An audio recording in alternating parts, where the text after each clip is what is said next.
Hello, guys. Good evening. Welcome to another episode on mechanics, statics to be precise. Okay, so now let's try to solve this statics question. It's very simple, so just stick with me, follow what I am doing, and then everything is going to be simple for you as well.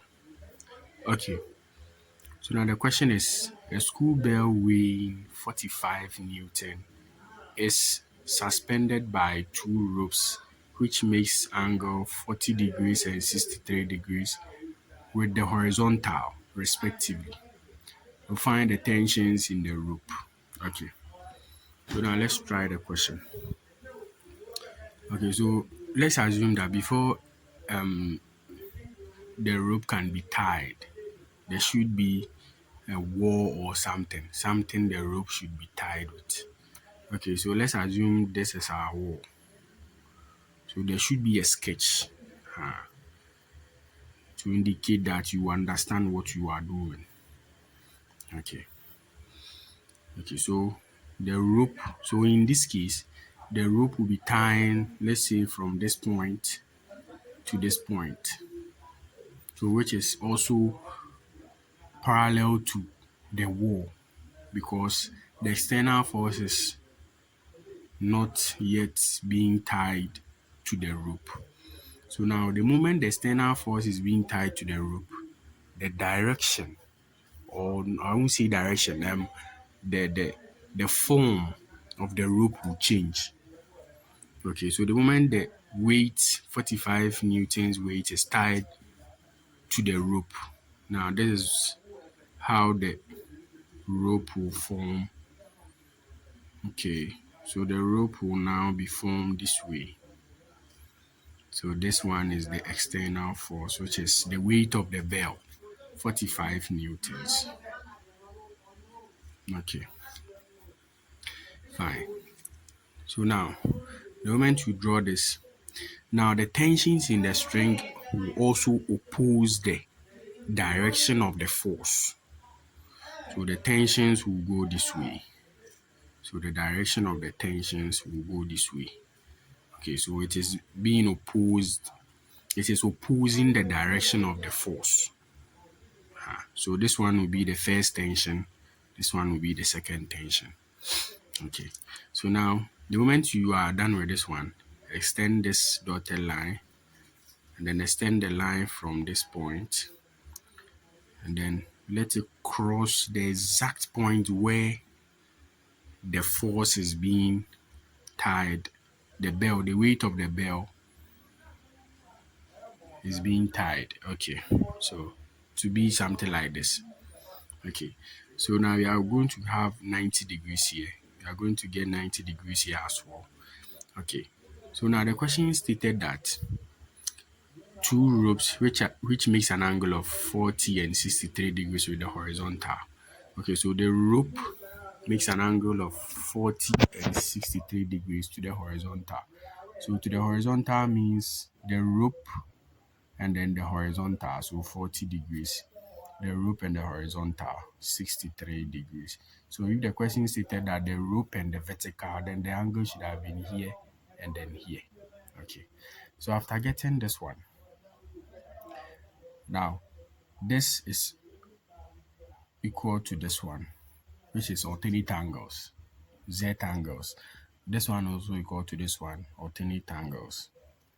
Okay, so now we all know that sum of interior angles of a triangle sum up to 180. So this one is 90 plus 40 will give us 130. So 130 minus 180 will give us 50. So we are going to get 50 degrees here. And then 63 plus 90 will give us 153. So 153 minus 180 will give us 27 degrees here. Okay, so that is that. So now you can proceed to solve the question. No, 11 110. So angles on a straight line also sum up to 180. So we are having this plus this, which is 40 plus 60.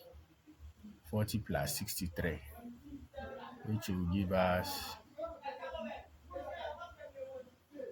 103 minus 180 will give us 77. So the whole of this angle is 77 degrees, which is equal to 180. This plus that. Okay. So now we are going to use a Lami's theorem to be able to find the tensions in the string. So now using the Lami's theorem, using Lami's theorem, okay, using Lami's theorem.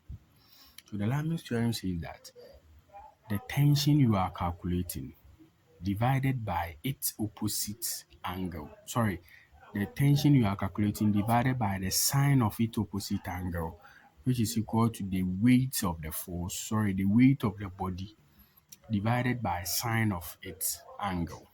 So we are going to calculate the first tension first. So you can choose to calculate the second tension first. It doesn't matter. Okay. So the first tension is T1 divided by sine of its opposite angle. So this is T1. The opposite angle is from here to here. So this is 63 plus. This side will also be 90. Makes an angle of 90 degrees. This side is also 90. So 63 plus 90 will give us 153. So you are going to get sine of 153 degrees. That is the opposite angle to the first tension. And then which is equal to the weight of the body, 45, divided by sine of its opposite angle is 77. So sine 77. So you are going to get T1 sine 77 is equal to 45 sine 153 degrees. So we are going to divide both sides by the coefficient of the first tension. Coefficient of the first tension. Okay. So this will take away that. So our first tension will be equal to we have 45 sine 153 divided by sine 77. Okay, so I'm going to get 20.966. So to two decimal places normal. So therefore, our first tension is equal to 20.97 newtons. So remember to bring the unit because tension is measured in newtons. Okay, thank you. Now let's move on to the second tension. So let's assume this one is I. So II is the second tension. Okay. So the second tension is T2. So T2 divided by sine of its opposite angle. So this is the opposite angle to this tension. So it's 40 plus 90, which is 130. So we are going to get sine 130 degrees, which is equal to the weight of the body divided by sine of its opposite angle. So the weight is 45 Newton divided by sine of its opposite angle is 77. Okay, so you are going to get T2 times sine 77, which is equal to 45 sine 130 degrees. We are just going to divide both sides by the coefficient of the second tension. Okay, so this will cancel this one. So the second tension is also equal to 45. So let me edit this one. So just 45 sine 130 divided by sine 77. So we are going to get 35.38. So therefore, our second tension is also equal to 35.38 newtons. Okay. So thank you for watching. Please, if today is your first time, kindly like, subscribe to my channel for more. Bye. Share your thoughts in the comment section as well.